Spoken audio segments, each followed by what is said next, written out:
Hello बच्चों, आज हम करेंगे कुछ क्वेश्चंस ऑफ सेमीकंडक्टर न्यूमेरिकल्स।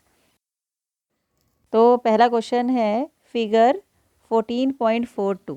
ये 14.42 आपको फिगर दे रखी है बुक की।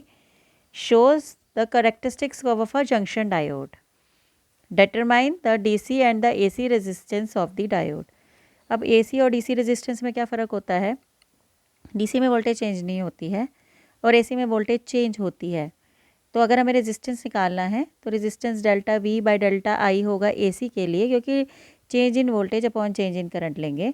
वेरएज अगर एसी के लिए, अगर डीसी के लिए निकालना है तो एक जैसे बी पॉइंट का हम वोल्टेज भी लेंगे और वी पॉइंट की हम क्या लेंगे, करंट भी लेंगे।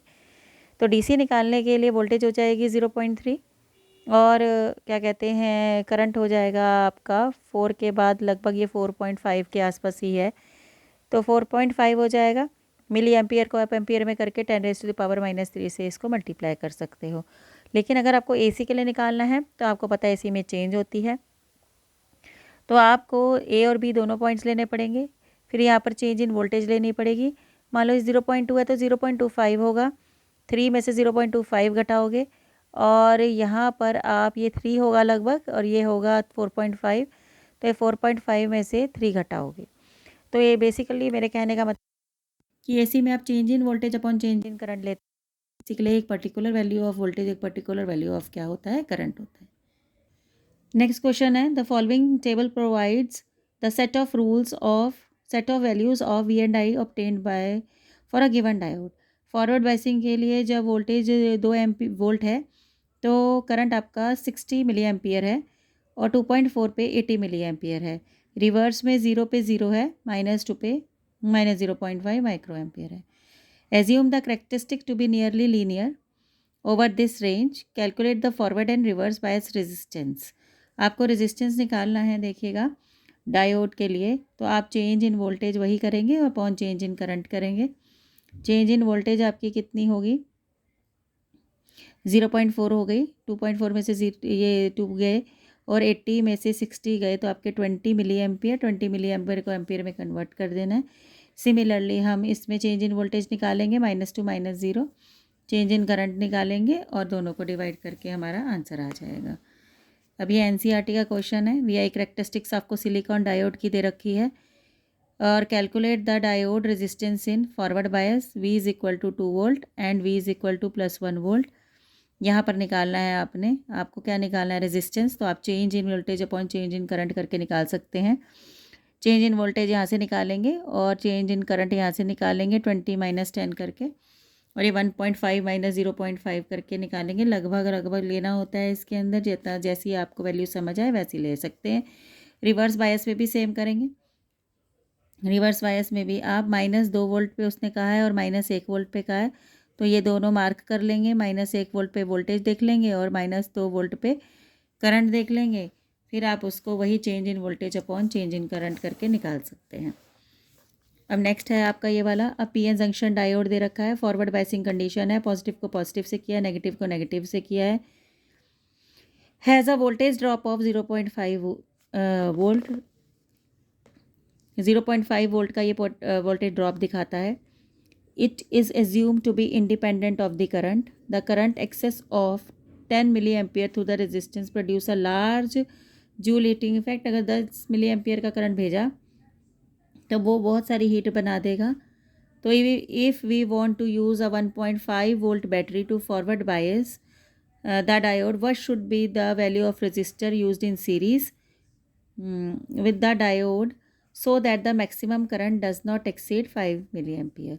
मतलब कि जो करंट जाए वो 5 मिली एम्पियर का जाए, तो आपने जो रेजिस्टेंस की वैल्यू है वो कितनी लेनी है। जो ये रेजिस्टेंस लगाए 0.5 जो है वो यहाँ पर ड्रॉप हो रहा है, तो आपने ये देखना है कि ये कितना रेजिस्टेंस लगाया जाए ताकि आपका जो करंट है वो 5 मिली एम्पियर रहे।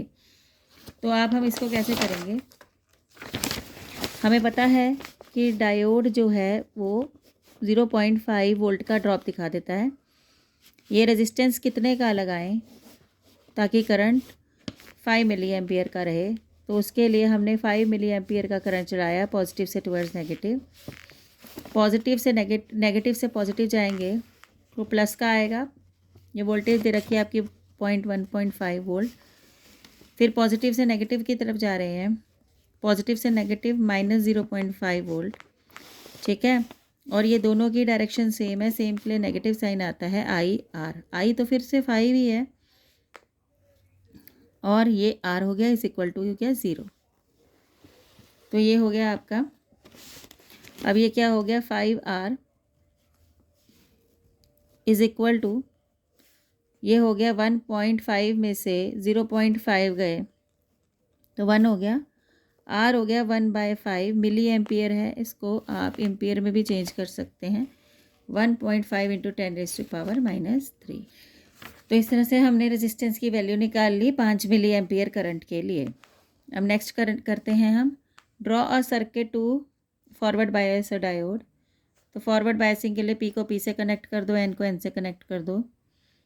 डायोड डायोड सिलिकॉन का बना हुआ है और सिलिकॉन की नी वोल्टेज होती है 0.7 वोल्ट, ये आपको पता होनी चाहिए। डायोड दे दो तो ये आपको पता होना चाहिए। करंट जो है वो आपका 20 मिली एम्पियर का यहाँ से जा रहा है, passes through the diode. Find the voltage of the register and the diode. Register में से वोल्टेज निकालनी है और डायोड की वोल्टेज निकालनी है। वोल्टेज का मतलब होता है पावर निकालनी है, पावर का मतलब होता है हमें I²R निकालना है। तो अगर आप ये देखो यहाँ पर जो वोल्टेज है वो 0.7 वोल्ट का ड्रॉप होगा, ठीक है। तो हम क्या करेंगे, इसके अंदर हमें R की वैल्यू निकालनी है। R की वैल्यू निकालते हैं हम। तो इसके लिए हमने क्या किया, हमने एक डायग्राम तो ये ड्रॉ कर ही लिया था। तो हमने क्या किया, ये यहाँ पर हमने फिर से वो किरचॉफ लॉ के अकॉर्डिंग ही कर लिया। नेगेटिव से पॉजिटिव गए तो हमारा आ गया +3, पॉजिटिव गए तो हम यहाँ से यहाँ पर चल रहे हैं। जब हम नेगेटिव से पॉजिटिव गए तो हमारे पास आ गया +3, ठीक है। और फिर ये पॉजिटिव से फिर नेगेटिव गए तो -0.7 वोल्टेज दे रखी है। फिर यहाँ से आए, फिर यहाँ से आए, यहाँ से आए, दोनों की डायरेक्शन सेम है, सेम के लिए नेगेटिव साइन। आई है आपके पास 20 × 10⁻³ × में R = 0।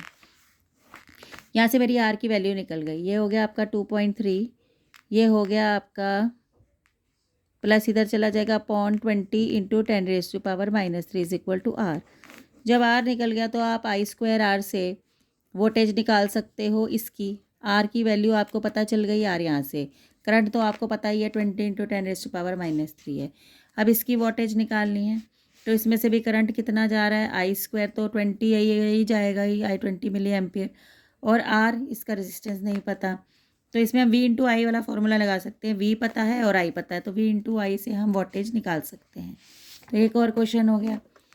अब ये वाला क्वेश्चन देखो, इस बार CBSE ने क्वेश्चंस जो है, पिछली बार भी इसने न्यूमेरिकल टाइप का एक क्वेश्चन MCQ में डाला था तो ये आने के चांसेस इस बार बढ़ जाते हैं। A battery of 2 volt may be connected across the points A and B। ये बैटरी से कनेक्ट कर दिया। Find the current drawn from the battery if positive terminal is connected two point A and B. Assume that the resistance of each diode is 0 in forward bias and infinity in reverse bias. देखोगे आप, अगर ये हम देखें पहले वाले diode को, नीचे वाले डायोड को, नेगेटिव पॉजिटिव से कनेक्टेड है और पॉजिटिव नेगेटिव से कनेक्टेड है, तो ये वाला डायोड जो है रिवर्स बायस हो जाता है और ये वाला फॉरवर्ड बायस हो जाता है। तो आप पे सिर्फ सर्किट क्या रह गई, ये और ये रह गया, क्योंकि रिवर्स बायस में से तो करंट पास होगा नहीं, तो ये ख़त्म हो गया। तो ये सिर्फ सर्किट रह गई। आपके पास जो सर्किट रह गई वो एक बैटरी रह गई, एक डायोड रह गया और एक क्या रह गया, रेजिस्टेंस रह गया। ये आपके पास टोटल सर्किट बच गई जब हमने इस तरह से बैटरी लगा रखी है, ठीक है। तो अब हमने क्या करना है, इसमें से करंट निकालना है कि करंट कितना है। तो वही हम करेंगे, क्या करेंगे हम, हमारी 2 वोल्ट की बैटरी है तो यहाँ पर 2 वोल्ट लिख लेंगे कि 2 वोल्ट की बैटरी है। और हमारे पास जो है फाइंड द करंट, तो हम क्या करेंगे, डायोड का रेजिस्टेंस नहीं किया क्योंकि फॉरवर्ड बायस है, उसने डायोड का रेजिस्टेंस बोला है ना के बराबर मान के चलो, तो आप डायोड भी सर्किट से हट जाता है। तो आपके पास एक रेजिस्टर आ गया और एक बैटरी आ गई। बैटरी 2 वोल्ट की थी और रेजिस्टर 10 ओम का था। तो V = देखिए ये पूरा ऐसे चला, माइनस से पॉजिटिव गए, +2 हो गया। और फिर यहाँ से आई करंट मान लो जा रहा है, आई इंटू आर 10 हो गया, दोनों की डायरेक्शन सेम है तो सेम के लिए आएगा आपका negative sign, is equal to 0। तो आई आर किसके इक्वल आ गया, 2 के इक्वल आ गया। आई 10 दे रखा था, सॉरी आर 10 दे रखा था, तो 2/10 एम्पियर जो है वो आपका क्या आ गया, करंट आ गया। तो इस तरह से निकाल लेते हैं। जब हम इसको पलटेंगे बैटरी को तो ये फॉरवर्ड बायस हो जाएगा और ये रिवर्स बायस हो जाएगा, तो ये वाला बैटरी से ये वाला सर्किट से हट जाएगा, तो ये बैट बन जाएगा हमारे पास। फिर से वही फिर से करेंगे। यहाँ से हमारा करंट चल रहा है तो हम इधर की साइड लूप ले लेंगे। माइनस से पॉजिटिव गया तो +2 हो गया, और यहाँ से गया तो -20 into I is equal to 0। I is equal to 2/20 हो गया। तो इस तरह से हम इसको निकाल सकते हैं। तो आपको ये देखना है, फॉरवर्ड बायस से रिवर्स बायस देखना है कि उसी हिसाब से आपको सर्किट बनानी है। Determine the current through the resistances of the circuit shown in the figure. अब ये आपको फिगर दे दी है। अब आपने क्या किया, अब आपको सबसे पहले डायोड देखते ही देखना है कि फॉरवर्ड बायसिंग है कि रिवर्स है। ये पॉजिटिव से कनेक्टेड है, नेगेटिव से कनेक्टेड है, तो ये तो जो है हमारा क्या हो गया, फॉरवर्ड बायस हो गया। तो फॉरवर्ड बायस हो गया, तो इसको फॉरवर्ड बायस हो गया। उसने बोला है कि अब एक इसका अगर रेजिस्टेंस आपको नहीं दे रखा तो आप इसको सीधा ही एक वो मान के चले कि इसका कोई रेजिस्टेंस नहीं है। यह आपकी बैटरी हो गई और आपका ये हो गया, तो आपका करंट ऐसे चलेगा। ठीक है, फिर आप इसको किरचॉफ लॉ लगा के सॉल्व कर सकते हैं। नेगेटिव से पॉजिटिव किया कि तो +2 हो गया। ठीक है, फिर ऐसे गया, फिर दोनों की डायरेक्शन सेम हुई, सेम के लिए क्या आ जाएगा, नेगेटिव का साइन आ जाएगा। नेगेटिव का तो 20 इंटू आई हो जाएगा। तो ये हमारा 2/10 20 निकल आया, ये हमारा करंट निकल आया। अब इसको देखो, पॉजिटिव से कनेक्टेड है, नेगेटिव भी पॉजिटिव से कनेक्टेड है, तो रिवर्स बायस हो गया, करंट पास नहीं होगा, तो ख़त्म हो गया यहीं पर ही खेल। अब इसके अंदर देखो, पॉजिटिव जो है पॉजिटिव से कनेक्टेड है, नेगेटिव दोनों ही फॉरवर्ड बायस होंगे, तो आप इसका करंट निकाल लो। ठीक है, दोनों ही फॉरवर्ड, बस इसकी बैटरी इसका अच्छा, अगर डायोड का रेजिस्टेंस नहीं दे रखा है तो आप इसको नेगलेक्ट करके सीधी लाइन बना लो और फिर आप उसका करंट निकाल लो। ठीक है, तो हमारी बैटरी क्या फाइनल क्या बनेगा, सर्किट ये बन गया, एक ये रह गया 20 ओम, ये रह गया 2 वोल्ट, और ये सीधी लाइन हो गई हमारी। करंट ऐसे चलता है तो ऐसे से चला दो, फिर आप किरचॉफ लॉ लगा दो। माइनस से पॉजिटिव गया तो क्या आ गया, +2 वोल्ट, और ये माइनस का sign 20 into I is equal to 0। तो इस तरह से 2/20 जो है वो आ गया यहाँ पर। अब इसमें देखो, पॉजिटिव नेगेटिव से कनेक्टेड है, तो ये वाला तो जो पॉजिटिव जो है ये नेगेटिव से कनेक्टेड है, रिवर्स बायस हो गया। पॉजिटिव से कनेक्टेड है, नेगेटिव ऊपर वाला डायोड फॉरवर्ड बायस होगा, तो एक ही डायोड आपके पास रह गया है। फिर से वही सेम ही चीज़ रहेगी, लाइन लगानी होती है, क्योंकि डायोड का रेजिस्टेंस दे रखा है तो डायोड के अक्रॉस भी पोटेंशियल ड्रॉप होगा, लेकिन अभी तो फ़िलहाल कुछ नहीं दे रखा, तो ये आपका फिर से यही बन जाएगी सर्किट 2 और 20। फिर यहाँ किरचॉफ लॉ लगा के सॉल्व कर सकते हैं। तो इस तरह से हम डायोड के क्वेश्चंस करते हैं, और यहीं से में से कोई क्वेश्चन आएगा तो आप इसको ढंग से कर लेंगे तो आपका ये चैप्टर हो जाएगा डन। Thank you.